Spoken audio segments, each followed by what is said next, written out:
Assalamualaikum warahmatullahi wabarakatuh. Perkenalkan, nama saya Erliza Aryani dengan nomor urut absen 30 dari Prodi Sistem Informasi Universitas Malikus Saleh. Pada video ini, saya akan membahas mengenai materi atau ringkasan materi dari pertemuan pertama hingga pertemuan ke-6 pada mata kuliah Kecerdasan Bisnis, atau dengan kata lain dikenal pula dengan kata Business Intelligence. Nah, pada pertemuan pertama membahas mengenai dasar Business Intelligence. Business Intelligence adalah alat analisis yang digunakan untuk mengkonsolidasikan data, menganalisis, menyimpan, dan mengakses banyak data. Hal ini guna untuk membantu dalam membuat keputusan bisnis. Business Intelligence terdiri dari strategi dan teknologi yang digunakan oleh perusahaan untuk analisis data informasi bisnis. Business Intelligence menggabungkan analitik bisnis, penggalian data, visualisasi data, alat dan infrastruktur data, serta praktik terbaik untuk membantu organisasi membuat lebih banyak keputusan berdasarkan data. Teknologi Business Intelligence memberikan tampilan operasi bisnis yang historis, terkini, dan juga prediktif. Business Intelligence telah berkembang selama beberapa tahun terakhir, sehingga menyertakan lebih banyak proses dan aktivitas untuk membantu meningkatkan kinerja.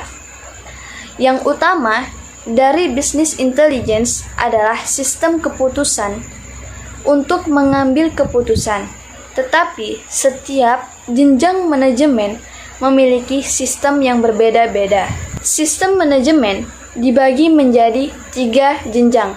Yang pertama, ada senior manager, yang kedua middle manager, dan terakhir ada operational managers. Pengolahan business intelligence dilakukan dengan cara melakukan ekstraksi data-data operasional perusahaan dan mengumpulkannya dalam suatu data warehouse.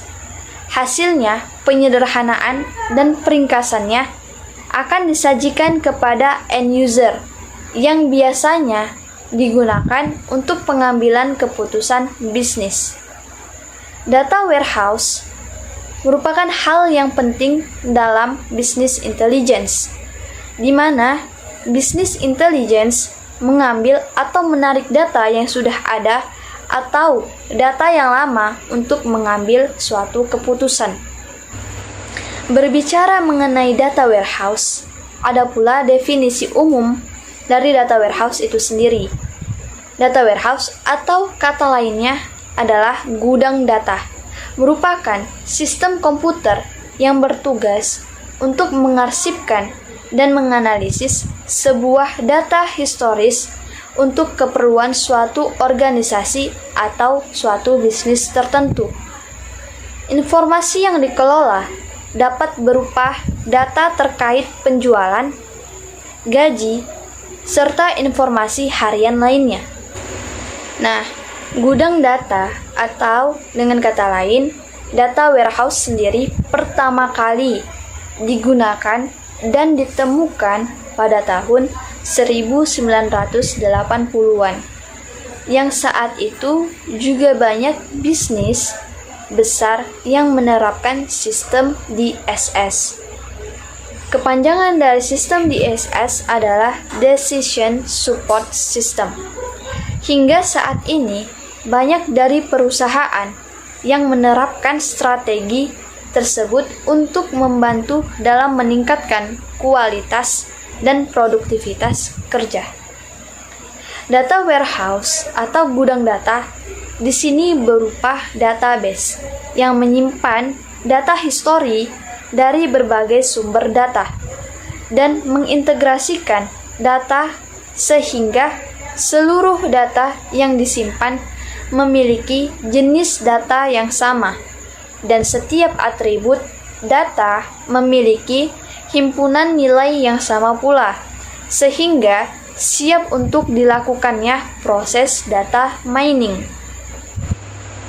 Ada pula fungsi umum dari business intelligence atau kecerdasan bisnis, yaitu mencakup pengumpulan data, pelaporan, pemrosesan analisis online, analisis, pengumpulan data, proses pengumpulan, pemrosesan data yang kompleks, manajemen kinerja bisnis, tolak ukur kinerja, pengumpulan teks, analisis prediktif, dan analisis preskriptif. Ada pula fungsi utama dari business intelligence itu sendiri, yaitu untuk mengambil keputusan, terutama untuk manajemen.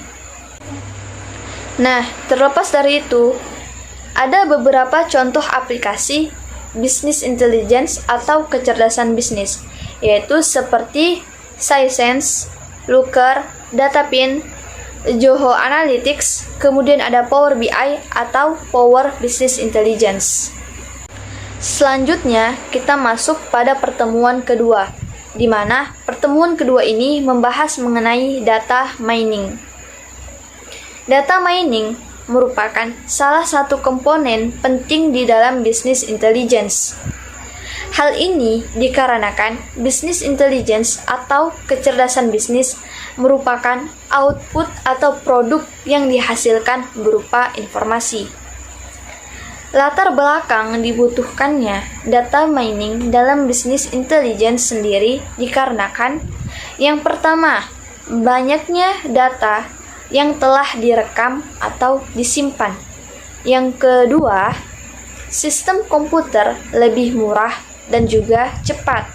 Dan yang terakhir, kebutuhan untuk berkompetisi dengan strategi yang tepat menjadi lebih tinggi. Pengertian dari data mining itu sendiri adalah suatu proses untuk menemukan pengetahuan yang menarik tentang pola dari sejumlah data yang disimpan. Lalu, pola tersebut disimpan sebagai pengetahuan baru yang digunakan untuk melakukan evaluasi. Data warehouse dan juga data mining saling membantu dalam pengolahan data dan penyajian data pada business intelligence atau kecerdasan bisnis. Pada data mining sendiri, terdapat 7 tahapan. Yang pertama, ada pembersihan data atau data cleaning, kemudian ada integrasi data atau data integration, kemudian ada seleksi data atau data selection, kemudian ada transformasi data atau data transformation, kemudian ada proses mining, kemudian ada evaluasi pola atau pattern evaluation, kemudian ada presentasi pengetahuan atau knowledge presentation. Ada pula penjelasan dari ketujuh tahap tersebut. Yang pertama, data cleaning atau pembersihan data, yaitu untuk menghilangkan noise data yang tidak konsisten. Yang kedua, ada data integration, di mana sumber data yang terpecah dapat disatukan. Yang ketiga, ada data selection, di mana data yang relevan dengan tugas analisis dikembalikan ke dalam database. Yang keempat, ada data transformation, di mana data berubah atau bersatu menjadi bentuk yang tepat untuk menambang dengan ringkasan performa atau operasi agresi. Yang kelima, ada data mining, yaitu proses esensial di mana metode yang intelijen digunakan untuk mengekstrak pola data. Kemudian yang keenam ada pattern evaluation, yaitu untuk mengidentifikasi pola yang benar-benar menarik yang mewakili pengetahuan berdasarkan atas beberapa tindakan yang menarik. Dan yang terakhir ada knowledge presentation, yaitu di mana gambaran teknik visualisasi dan pengetahuan digunakan untuk memberikan pengetahuan yang telah ditambang kepada user. Ilmu data mining merupakan gabungan dari 3 ilmu besar. Yang pertama, ada statistik, yang kemudian ada machine learning atau pembelajaran mesin, dan yang terakhir adalah database system. Di dalam arsitektur data mining terdapat 4 hal. Yang pertama, ada knowledge base, kemudian ada data mining engine, kemudian yang ketiga ada pattern evaluation module, dan yang terakhir ada GUI atau graphical user interface. Pada data mining sendiri memiliki 2 fungsi utama. Yang pertama, ada prediktif, yang kedua ada deskriptif. Di mana prediktif atau kata lainnya adalah prediksi, memiliki kemiripan dengan klasifikasi. Akan tetapi, data yang diklasifikasikan berdasarkan perilaku atau nilai yang diperkirakan pada masa yang akan datang. Contoh, untuk memprediksi adanya pengurangan jumlah pelanggan dalam waktu dekat dan prediksi harga saham dalam 3 bulan yang akan datang. Kemudian yang kedua ada deskriptif. Tujuan dari deskripsi atau deskriptif adalah untuk mengidentifikasi pola yang muncul secara berulang pada suatu data dan mengubah pola tersebut menjadi aturan dan kriteria yang dapat dengan mudah dimengerti oleh para ahli pada domain aplikasinya. Aturan yang dihasilkan harus mudah dimengerti agar dapat dengan efektif meningkatkan tingkat pengetahuan atau knowledge pada sistem. Tugas dari deskriptif atau deskripsi merupakan tugas data mining yang sering dibutuhkan pada teknik post-processing untuk melakukan validasi data dan menjelaskan hasil dari proses data mining. Post-processing merupakan suatu proses yang digunakan untuk memastikan hanya hasil yang valid dan berguna yang dapat digunakan untuk pihak yang berkepentingan. Selanjutnya kita masuk pada pertemuan ketiga, di mana pertemuan ketiga ini membahas mengenai tugas data mining bagian deskriptif. Nah, pada pertemuan sebelumnya telah dijelaskan bahwa tujuan dari deskriptif atau deskripsi adalah untuk mengidentifikasi pola yang muncul secara berulang pada suatu data dan mengubah pola tersebut menjadi suatu aturan dan kriteria yang dapat dengan mudah dimengerti oleh para ahli pada domain aplikasinya. Pada deskriptif itu sendiri memiliki 3 bagian. Yang pertama ada clustering, yang kedua association rule, dan yang terakhir ada sequence discovery.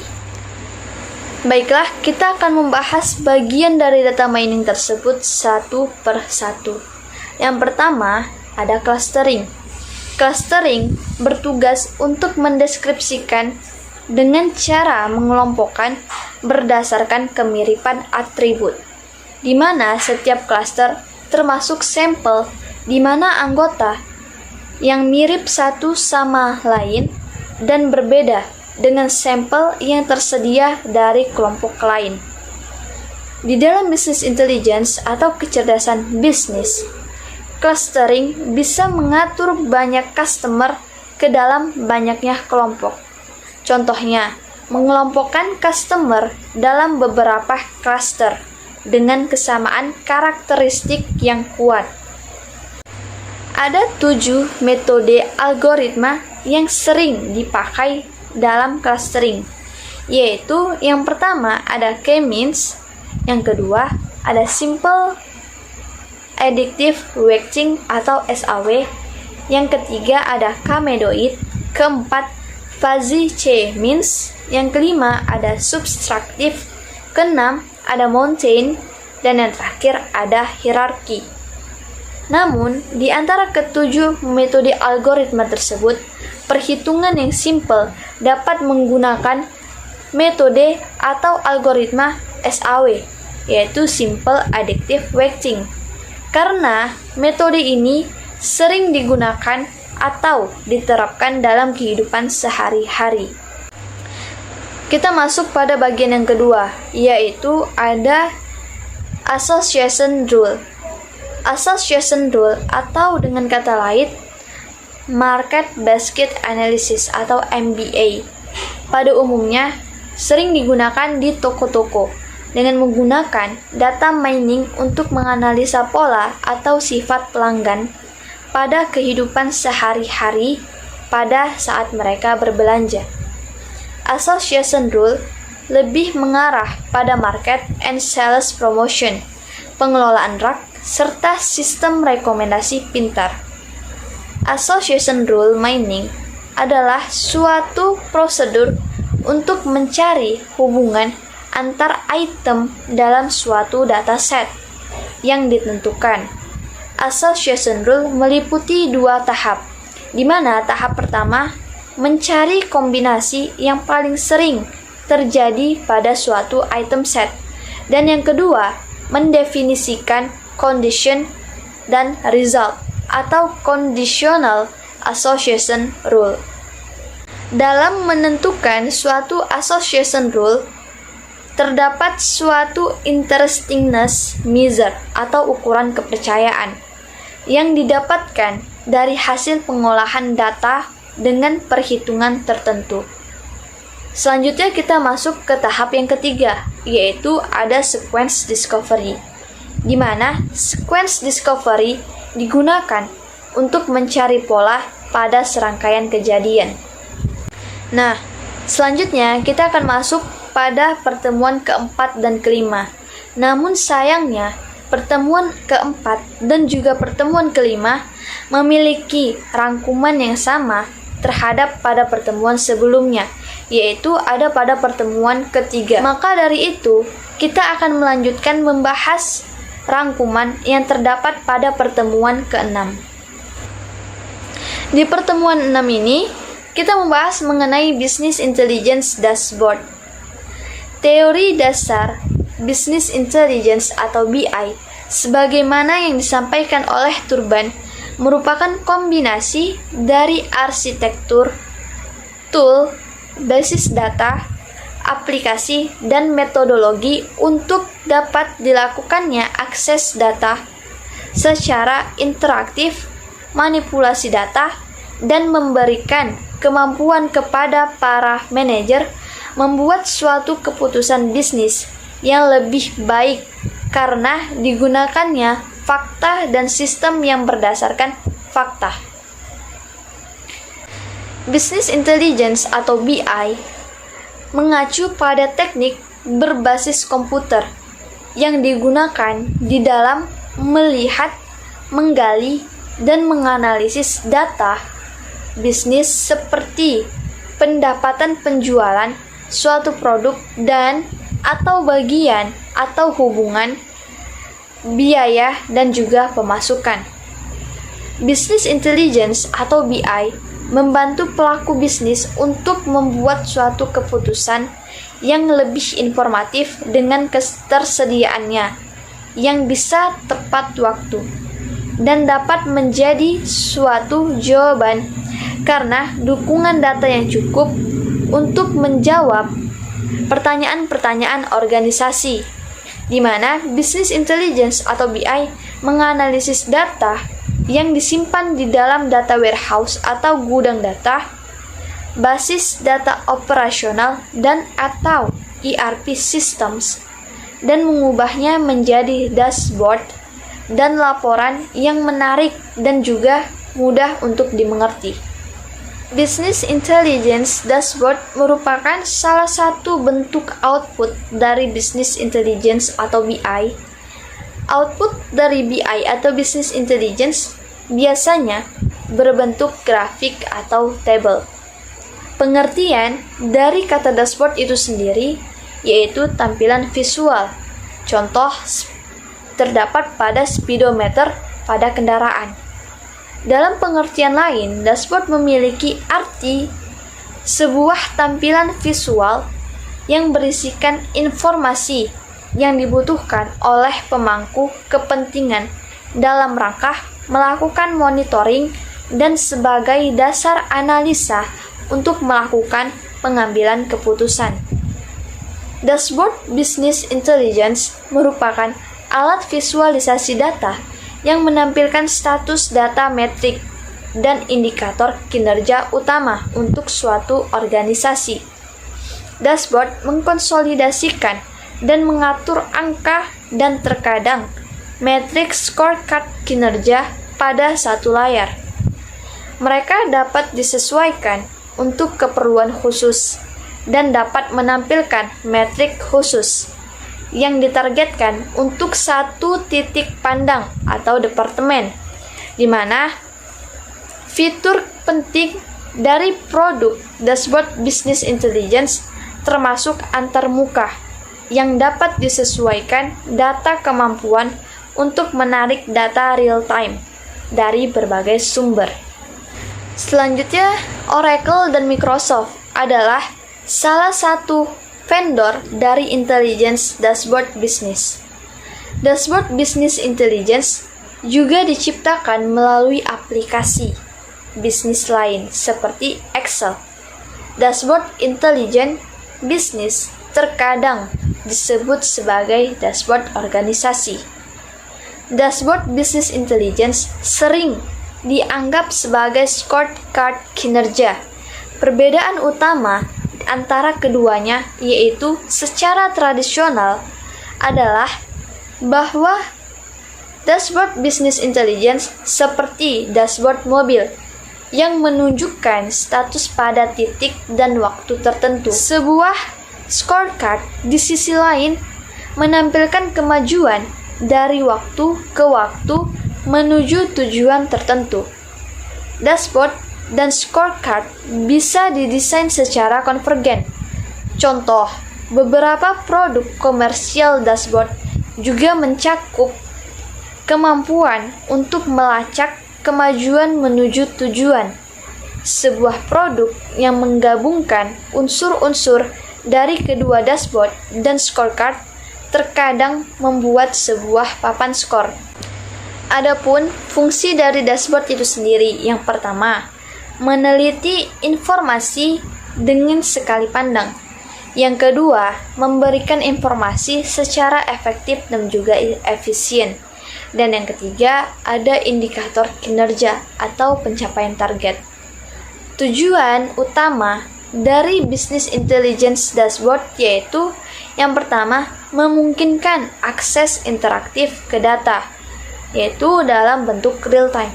Dan yang kedua, memungkinkan manipulasi data untuk memberikan analisis yang tepat oleh manajer. Yang ketiga, menyediakan wawasan yang bernilai untuk menghasilkan keputusan yang informatif dan lebih baik.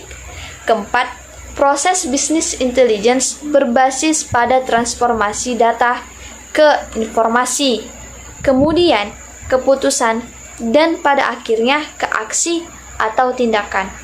Yang kelima, memfasilitasi closing the strategy group dari suatu organisasi. Ada pula keuntungan dari Business Intelligence Dashboard menurut para ahli. Ahli yang pertama yaitu menurut Wayne W. Eckerson. Dia berpendapat bahwa keuntungan dari Business Intelligence Dashboard itu sendiri yang pertama ada penghematan waktu. Yang kedua, single version of the truth. Dan yang ketiga, ada meningkatkan strategi dan plans. Keempat, meningkatkan putusan taktis. Yang kelima, proses lebih efisien. Keenam, penghematan biaya. Dan yang terakhir, meningkatkan relationship antara pelanggan dengan mitranya. Ada pula pendapat dari para ahli yang lain, yaitu Thomson. Dia berpendapat bahwa keuntungan dari Business Intelligence Dashboard itu sendiri yang pertama, pelaporan lebih cepat dan lebih teliti. Yang kedua, meningkatkan pengambilan keputusan. Yang ketiga, meningkatkan layanan pelanggan. Dan yang terakhir, meningkatkan keuntungan. Salah satu tool yang digunakan business intelligence itu adalah dashboard, yang merupakan tampilan visual dari informasi penting yang disajikan pada satu tampilan layar komputer. Disebut dashboard karena fungsinya sama seperti dashboard pada kendaraan. Fungsi utama dashboard secara umum adalah untuk menyediakan data atau informasi penting dan memberikan sinyal tentang suatu kondisi yang perlu segera mendapatkan respon atau perhatian. Didukung dengan layanan tampilan informasi dari dashboard, para manajer dapat melakukan analisis mengenai korelasi beragam dari variabel kerja dan juga perkembangan atau kecenderungannya apakah menaik atau menurun. Microsoft Office Excel adalah salah satu aplikasi terbaik di pasar untuk melaporkan dashboard. Suatu teknik yang banyak Excel pengguna mungkin tidak akrab dan atau mengetahui bagaimana menerapkannya. Sementara banyak individu menggunakan dashboard kata untuk menggambarkan grafik atau tabel. Panel control di Excel dapat dibuat dari gambar bentuk, gambar tabel, grafik, sel, perbatasan, kontrol pada dasarnya, apapun yang dapat diatur untuk secara visual merepresentasikan data. Karena dashboard dapat dibangun dengan cepat dan otomatis menggunakan VBA, yaitu proyek perangkat lunak yang digunakan untuk beberapa bulan dapat disingkat menjadi beberapa minggu. Pada dasarnya, laporan dashboard adalah cara untuk visual menyajikan data penting dalam bentuk ringkasan, sehingga dapat membuat keputusan yang cepat dan lebih efektif. Di dalam Excel memiliki setidaknya 5 fitur yang membuat aplikasi yang luar biasa untuk pelaporan dashboard. Yang pertama, ada Data Analysis and Visualization Tools. Yang kedua, ada Slicer. Yang ketiga, ada Pivot Tables and Power Pivot for Excel. Yang keempat, ada Named Sets. Dan yang terakhir, ada Timeline dan Spark Lines. Dashboard pada Excel yang tidak hanya membantu kita untuk memahami hubungan yang kompleks di Excel, tetapi hal itu memungkinkan kita untuk membangun dashboard Excel lebih cepat dan lebih mudah. Dengan komponen dashboard untuk Excel, kita dapat menggunakan selain kelima fitur yang telah dijelaskan, kita juga bisa menggunakan fitur lainnya seperti heat maps, mini charts, grafik bump, dan grafik khusus lainnya. Mendapatkan data visualisasi yang dramatis dan juga efektif. Dashboard merupakan salah satu solusi untuk penyajian dan visualisasi data. Dashboard di sini berfungsi untuk penyajian data dalam Microsoft Excel dengan bentuk grafik yang dapat dikreasikan dengan aplikasi yang ada di dalam Microsoft Excel. Ada 5 pilihan untuk grafis. Yang pertama, kemungkinan penambahan spark lines diubah ukurannya dengan ukuran sel dalam rangka untuk membuat analisa data secara cepat. Yang kedua, dapat memasukkan heat maps dan icon dalam order untuk menganalisis data sampai dengan 5 dimensi. Yang ketiga, memiliki charts mini yang mengoptimalkan grafis dan ukuran yang memungkinkan representasi yang sesuai dalam jumlah yang lebih besar data untuk dashboard. Yang keempat, data segera dengan grafik bumps. Dan yang terakhir, ada grafik khusus, satu set grafis baru yang bermanfaat untuk tampilan. Sekian mengenai rangkuman atau ringkasan mulai dari pertemuan pertama hingga pertemuan ke-6 pada mata kuliah kecerdasan bisnis atau Business Intelligence. Bila ada salah, saya mohon maaf. Wabillahi taufiq wal hidayah. Wassalamualaikum warahmatullahi wabarakatuh.